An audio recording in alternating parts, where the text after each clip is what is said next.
हरे कृष्णा दोस्तों। और मैं काफी दिनों के बाद आज आया हुआ हूँ आप लोगों के सामने।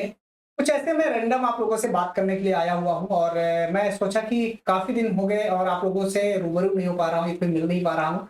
इसके कारण मैं ये चाहता हूँ कि थोड़ा आप लोगों से भी डिस्कस होता रहे और मार्केट में क्या चल रहा है, कैसा चल रहा है, सब कुछ आप लोगों को भी पता होना चाहिए। और इसके साथ में मुझे भी आप लोग हमेशा गाइड करते रहें, क्योंकि मैं भी एक लर्नर हूँ और मैं ये चाहता हूँ कि पूरी लाइफ लर्नर ही रहूं। और आप लोग जैसे कि जानते भी हैं और सबको ऐसा ही रहना चाहिए। आज मैं आप लोगों से मैं बात करूंगा कि इस समय मार्केट में बहुत ज्यादा चल रहा है कि यार मार्केट कैसा रहेगा। किसी दिन 1200 पॉइंट, 1250 पॉइंट मार्केट ऊपर ओपन हो जाता है, फिर अगले दिन निगेटिव में आ जाता है मार्केट। ये सब जो प्रॉब्लम चल रहे हैं, ट्रेड डील चल रहा है, इन सब के बीच में हमें किस तरह से ट्रेड करना चाहिए, कैसे अपने आप को बैलेंस करना चाहिए, उससे रिलेटेड मैं आप लोगों को बात करूंगा। सबसे पहले आप लोगों को मैं बता देता हूं कि ये जो डिस्कशन है ना, इसमें मैं आप लोगों से बात करूंगा थोड़ा सा स्पिरिचुअल, क्योंकि आप लोग मोटिवेटेड भी रहें और मोटिवेशन भी बहुत ज्यादा इंपॉर्टेंट है मार्केट के लिए। एक बात आप लोगों को ये पता होना चाहिए कि अगर आप ट्रेडिंग कर रहे हैं तो ट्रेडिंग में आपको ये समझना पड़ेगा, ये सोचना पड़ेगा कि ये आपका एक बिजनेस है, ना कि ये एक इन्वेस्टमेंट है। जो इन्वेस्टर होता है वो एक बार इन्वेस्टमेंट करके वो काफी दिनों तक शांत हो जाता है या फिर उसमें ही काम करता रहता है, चाहे किसी का शॉप हो या फिर कोई भी बिजनेस कर रहा है। उसी तरह से स्टॉक मार्केट में अगर कोई इन्वेस्टमेंट कर रहा है, इन्वेस्टमेंट करने के बाद वो काफी दिनों तक देखता ही नहीं है कि किस तरह से हमारा क्या पोर्टफोलियो है, कैसा है, क्योंकि वो इस तरह से स्टॉक्स में इन्वेस्ट करता है कि जो ज्यादा दिनों तक नहीं भी देखे तो भी कोई दिक्कत नहीं।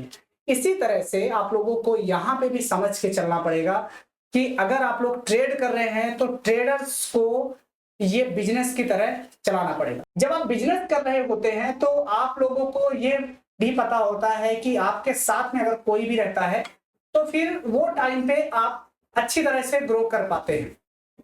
एक एग्जाम्पल के लिए भगवान राम भी जब युद्ध लड़ने के लिए गए हुए थे या फिर जंगल में गए हुए थे तो वो टाइम पे भी उनके साथ में लक्ष्मण जी साथ में थे। तो यानी कि आपका यहाँ पे लक्ष्मण का काम करने वाला है कौन? पैसा, गणपति बप्पा। तो सबसे पहले है आपको अपना कैपिटल सेव करना पड़ेगा। उसके बाद हनुमान भी थे साथ में, क्योंकि हनुमान ऐसे होना चाहिए। हनुमान का रोल यहाँ पे काम करता है जो कि है चार्ट। तो जिस तरह से हनुमान जी थे कि कुछ भी जरूरत पड़ती थी, चाहे जड़ी बूटी लाना हो या फिर कोई इंफॉर्मेशन लेना हो, वो सब कुछ जो है तो हनुमान जी लेकर के आते थे। उसी तरह से यहाँ पे कुछ भी अगर आपको देखना है या फिर वर्क करना है उससे रिलेटेड, तो आपको सबसे पहले इंफॉर्मेशन चार्ट देखा देगा। तो सबसे पहले आप लोग चार्ट के लिए सीखिए, जानिए। और आप लोगों के लिए मैं बहुत ही जल्दी एक कोर्स भी लेके आने वाला हूँ और आप लोग उसमें बहुत ही रिजनेबल प्राइस में आप लोग उसको इनरोल कर पाएंगे। मैं ये चाहता हूं कि सब लोग लर्न करें। यार पैसे तो आप हमेशा बनाते रहोगे, लेकिन आपको लर्निंग सबसे ज्यादा जरूरी है और वो लर्निंग से आप दूसरे को भी अगर आप सिखा पाएंगे तो वो बहुत ही अच्छी बात रहेगी। सो अभी आप लोगों को मेरे साथ जुड़ना है और मैं ट्राई करूंगा कि हमेशा ही आप लोगों के लिए कुछ मैं नया लेकर के आ पाऊं। रही बात की जो इस समय उठापटक मार्केट में चल रहा है, तो मार्केट में ये जो ट्रंप साहब हैं, तो ट्रंप साहब कभी भी रातों रात कोई भी डिसीजंस ले लेते हैं, उसमें भी इम्पैक्ट तो आएगा। साथ में हमारा गोल्ड, सिल्वर, सिल्वर तो ऐसा हो गया कि जितना सिल्वर का एक टाइम पर रेट नहीं था उतना एक दिन में टूट जाता है या फिर उठ जाता है। तो 1990 में भी जो है इसका गोल्ड और सिल्वर का रेट बहुत ज्यादा बढ़ाया गया था वो टाइम पे। जिस तरह से अभी 10%, 13%, 15% एक दिन में मार्केट मूव कर रहा है गोल्ड और सिल्वर का, उसी तरह से वो टाइम पे भी यही चीज हुआ था। तो वो टाइम में भी कुछ इसी तरह से बबल्स बनाया गया था। तो अभी भी ये बबल्स ही रहेगा।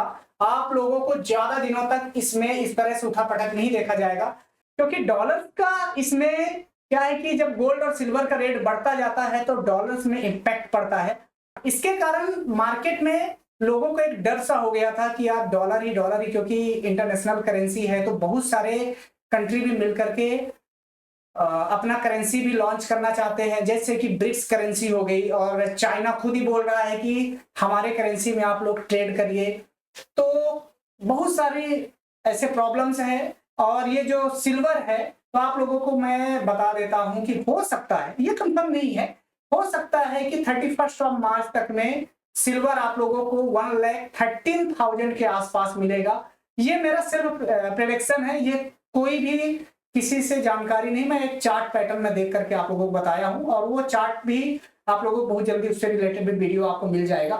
और गोल्ड जो है 80,000 के नियर मुझे जाता हुआ दिख रहा है, तो किसी को भी इतना ज्यादा परेशान नहीं होना है।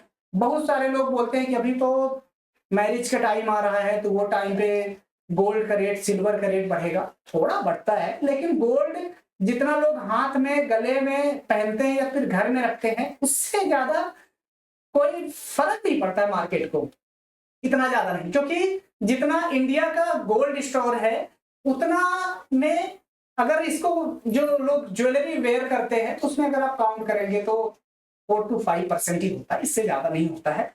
बाकी को 95% भी अगर आप पकड़ेंगे तो वो कैपिटल आखिर कहाँ जा रहा है, ये फिर उतना गोल्ड कहाँ जा रहा है, तो वो सब गोल्ड जो है आरबीआई के पास रिजर्व होता है।